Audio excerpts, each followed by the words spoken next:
Paghingi sa Diyos ng wisdom sa gitna ng discouragement. If any of you lacks wisdom, let him ask God, who gives generously to all without reproach, and it will be given him. Kung mayroon sa inyo na kulang sa wisdom, humingi siya sa Diyos, na nagbibigay ng sagana sa lahat at hindi nanunumbat, at ito'y ibibigay sa Kanya. Alam ko kung anong klaseng discouragement ang nararamdaman mo. Ang layo ng puso ko sa pagkakaroon ng perfect patience. Pero ang ibang believers, gaya ng mga dakilang halimbawa natin sa lumang tipan at bagong tipan, ay nagpakita ng kahangahangang patience. Kaya maaring itanong mo, ano na ngayon ang dapat kong isipin tungkol sa sarili ko? May pag-asa pa ba para sa akin sa mga susunod na araw? Ang mabuting balita ay ito, ibinigay na ng Diyos ang buong sagot sa mga tanong na ito sa mismong text na ito. Ang layunin nito ay aliwin ka sa iyong discouragement dahil sa kakulangan mo sa grace na ito at akayin ka rin patungo sa pinakamahusay at marahil tanging paraan para makamit ito. Ang kasalukuyang discouragement dahil sa kakulangan ng wisdom. Kung nakakaramdam ka ngayon ng discouragement dahil napansin mong kulang ka sa ganitong klaseng wisdom at patience, ang unang mga salita, if any of you lack wisdom, ay para aliwin ka. Tinutukoy nito mismo ang kalagayan mo at nagbibigay ng tunay na encouragement. Ikalawang paksa, paano humingi ng wisdom sa Diyos? Tungkol naman sa kung ano ang dapat mong gawin upang magkaroon ng wisdom, ang susunod na mga salita, let him ask of God, ay nagpapakita ng pinakamainam at pinakamabisang solusyon. Lumapit sa Diyos sa panalangin at hingin ito mula sa Kanya. 3. Ikatlong paksa, ang dakilang encouragement sa paghingi ng wisdom sa Diyos.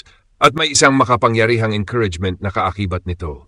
Una, ito ay galing sa mismong character ng Diyos, na siya ay nagbibigay ng sagana sa lahat at hindi nanunumbat. At lalo pa itong pinagtitibay ng isang malinaw na promise at ito'y ibibigay sa Kaniya. Sa seryeng ito ng pag-aaral, tatalakayin natin ang una sa tatlong paksa, ang kasalukuyang discouragement dahil sa kakulangan ng wisdom. Ang kasalukuyang discouragement dahil sa kakulangan ng wisdom. Ang paraan ng pagbubukas ni James sa bahaging ito, if any of you lack wisdom, ay talagang nakaaliw at dapat makatulong sa paginhawa ng iyong puso. Ang ibig niyang sabihin dito ay kahit ang tunay na believers ay maaring tunay na kulang, o kahit na pakiramdam nilang kulang sila sa klase ng wisdom na kailangan para sa patience sa gitna ng trials. Hindi niya sila kinokondena dahil dito, inaakala na niya agad na ito ay isang tunay at karaniwang struggle. At ang pag-iisip na ito lamang ay dapat na magbigay ng encouragement sa iyo, lalo na kung natutukso ka ma-discourage dahil sa hirap mong maging patient sa mahihirap na sitwasyon.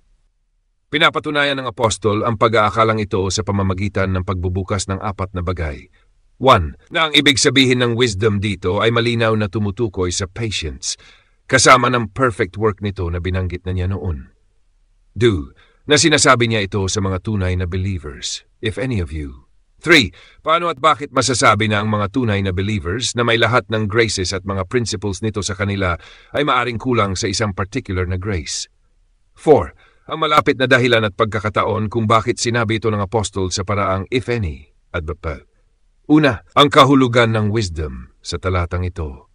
Ang salitang wisdom sa scriptures ay maaring tumukoy sa lahat ng klase ng grace at godly actions sa pangkalahatan, o minsan naman ay tumutukoy sa isang specific na klase ng grace.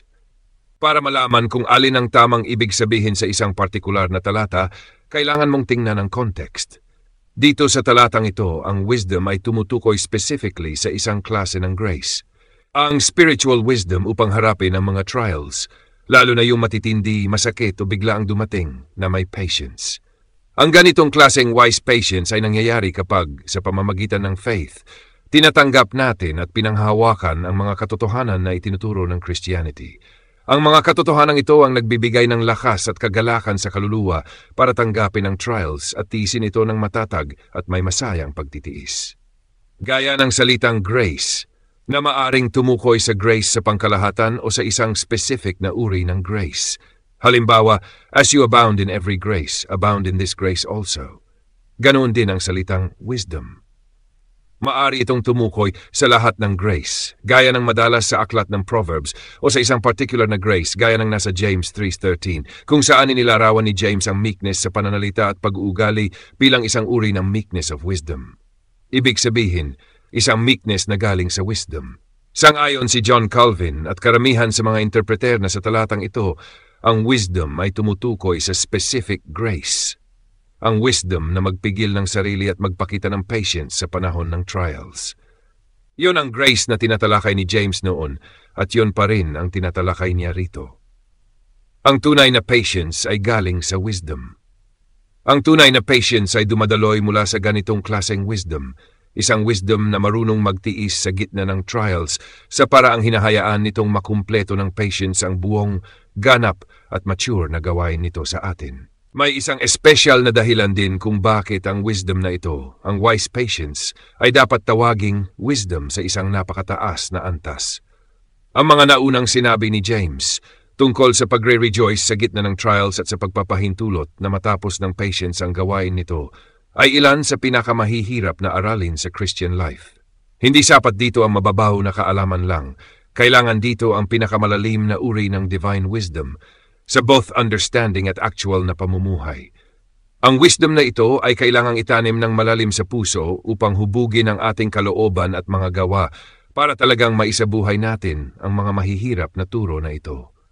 Dito nagiging totoong wisdom ang kaalaman. Kaya rin ang buong Christianity ay madalas tawaging wisdom dahil hindi ito tumitigil sa head knowledge lang, kundi tinuturo kung paano mamuhay ng may karunungan ayon sa alam natin. At ang partikular na grace na ito, ang kakayahang magtiis ng temptations na may patient joy, ay tunay na karapat-dapat tawaging wisdom. Higit ito nang di hamak sa lahat ng kayang ibigay ng philosophy o iba pang schools of thought. Inaangkin nilang sila ay wise dahil kaya nilang magpakita ng parang dull at walang buhay na patience, pero ang totoo, sila ay mga foolish. Ang Christianity ay nagniningning ng higit pa sa kanila, kahit sa bagay na ipinagmamalaki nila ng husto. Ikalawa, malinaw na ang tinutukoy ni James ay mga tunay ng believers. Sa unang tingin, ang mga salitang "if any of you lack wisdom" ay parang nakatuon sa mga unbelievers na wala talagang tunay na wisdom at grace. Kung ganoon sana ang kaso, ang punto ng text ay upang hikayatin silang manalangin at humingi ng saving grace na wala pa sila. Pero kung susuriin natin ang context, maliwanag na ang kausap ni James ay mga tunay na mananampalataya. Sa susunod na talata, sinasabi niya na let him ask in faith, na nagpapakita na mayroon na silang faith. Kung ang kausap niya ay mga unbelievers, kailangang una muna silang hikayating hanapin ang faith mismo, at kapag mayroon na sila nito, saka lamang hihilingin ng wisdom at grace upang makapagtiis sa trials. Bukod dito, tinawag niya silang brethren, at sinabing if any of you, na nagpapakita na siya ay sumusulat sa kapwa Kristiyano, mga taong may profession of faith na at dumaranas ng iba't ibang trials, lalo na ang persecution. Inaanyayahan sila ni James na count it all joy kapag sila ay dumaranas ng trials. At dito naman sinasabi niyang humingi sila sa Diyos ng wisdom upang mapagtiisan ang mga ito ng maayos. Ang klaseng wisdom na ito ay naipapakita sa patience. Isang patience na nagsimula na sa kanilang mga puso at kailangang palaguin hanggang sa pagiging mature. Walang saysay kung ito ay sasabihin sa mga taong wala pa talagang grace, mga unregenerate at hindi pa nakakaranas ng trials para sa ebanghelyo na simula ng spiritual journey nila sa pamamagitan ng paghingi ng kakayahang magtiis. Para itong pagtuturo sa kanila ng pinakamahirap na bahagi ng Christian life bago pa man nila matutunan ang mga basic. Kaya malinaw na ang kausap dito ni James ay ang mga believers na may faith na at lumalakad na sa pananampalataya. Ikatlong punto, paano nasabi ni James na ang mga believers ay maaring kulang sa wisdom? Kung sila ay tunay na believers, di ba't dapat mayroon na silang lahat ng essential graces? Bakit pa niya sinasabi sa kanila, if any of you lack? Hindi ito nakapagtataka. Karaniwan sa scripture na sabihing ang isang believer ay kulang sa isang grace, kahit na mayroon na siya nito sa puso, kung hindi niya ito ginagamit o pinapagana sa kasalukuyan. Ang mga Kristiyano ay binigyan ng ugat o binhi ng lahat ng graces, ayon sa Peter 1 verse 3. Pero maaring mapabayaan nilang paalabin ang mga ito o mawala ng practice sa ilang mga grace. Kaya na sa parehong passage, hinihikayat ng apostol na magdagdag sila ng grace sa grace. Tingnan ang verse 5. Ibig sabihin, i-practice nila ang mga ito ng mas masigasig. Sa ganitong kalagayan, tama lang na sabihin ang isang Kristiyano ay kulang sa isang grace. Hindi dahil wala siya nito sa kabuuan, kundi dahil hindi niya ito ginagamit. Sa katunayan, sa verse 9 ng parehong chapter, tinutukoy ang isang believer na inaantok o pabaya at sinasabing, he lacks these things, kahit na siya ay tunay na mananampalataya. Gaya ng ipinaliwanag ko sa ibang bahagi, kapag ang isang bagay dapat gamitin, gaya ng grace, ang hindi paggamit nito ay halos katumbas ng hindi pagkakaroon nito. Ang contrast sa passage na iyon sa pagitan ng pagdagdag ng grace sa grace, ibig sabihin, paggamit nito, at kawalan ng grace, ibig sabihin hindi paggamit nito, ay nagpapakita ng malinaw na kahulugan. Ang lack dito ay hindi total absence, kundi neglect o non-use. Ika-4 na punto, ano ang nagtulak kay James na sabihing, if any of you lack? Mas maunawaan natin ito kung titingnan natin ang tatlong bagay. Una, binigyan ni James ang kanyang mga mambabasa ng isang napakahirap na utos, na count it all joy kapag dumaranas ng trials. Ang pagsunod dito ay nangangailangan ng malalim na spiritual understanding tungkol sa kabutihang dulot ng trials at kung ano ang bunga nito. Ang mga katotohanan ito ay kailangang hindi lang alam, kundi tanggap at nakaukit sa puso upang maisabuhay talaga. Ikalawa, sumusulat si James sa isang mixed group ng believers, kabilang ang marami na mahina pa sa faith o mga bagong convert. Ang mga tunay at tapat na believers na ito na may kamalayan sa sarili nilang kahinaan ay maaring makaramdam na tila hindi sila qualified para sa ganitong kataas na spiritual na panawagan. Habang binabasa nila ang mga instruction ni James, madali silang ma-discourage at maisip, magalak sa trials. Paano namin magagawa yon? Niyayanig na nga ang puso namin sa ideya pa lang ng biglaan at matinding paghihirap. Sa kanilang pakiramdam, sa lahat ng graces, itong grace ng patient endurance sa gitna ng suffering ang pinakakulang sa kanila. Hindi nila alam kung paano harapin ang trials sa paraang kalugod-lugod sa Diyos. Sa katunayan, iniisip nilang baka bumagsak sila ng tuluyan kapag dumating ang ganoong mga pagsubok. Sa halip na magalak, pakiramdam nila ay babagsak sila sa ilalim ng bigat ng trials. Ikatlo, kahit ang mga malalakas at mature na Kristiyano, yung aktibo sa faith, ay maaring magulantang kapag ang matitinding trials ay biglang dumating ng sunod-sunod. Binalaan sila ni James na ang ganoong mga pagsubok ay malapit na. At kahit ang malalakas na believers, gaya ng mga bagong sundalo sa labanan, ay maaring manghina sa unang biglaang pagsabog ng trial. Sa simula, maaring sila ay manginig at mawala ng direksyon. Pero sa pamamagitan ng panalangin at muling pagtibay ng faith, maari silang muling makatayo at muling tumanggap ng wisdom na kailangan nila para magtiis.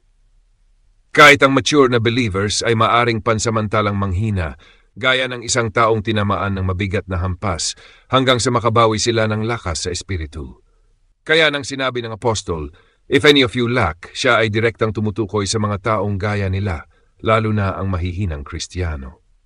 Inaabot niya ang tunay na kalagayan ng puso nila. Sa katunayan, siya ay parang bumibigkas ng mismong iniisip nila tungkol sa sarili nila. Sinasabi ng isang struggling soul, ako'y kulang sa mga bagay na ito at ang sagot ng apostol, if any of you lack. Parang binabasa niya ang isipan nila. Isang malalim na kaaliwan ito para sa mga believers na ganoon ang nararamdaman, na isang apostol na nagsasalita sa inspirasyon ng Holy Spirit ay kumikilala na kahit ang mga tunay at tapat na Kristiyano ay maaring mapunta sa ganitong kalagayan na parang nalulunod, naguguluhan at kulang sa kailangan nila sa oras ng pagsubok.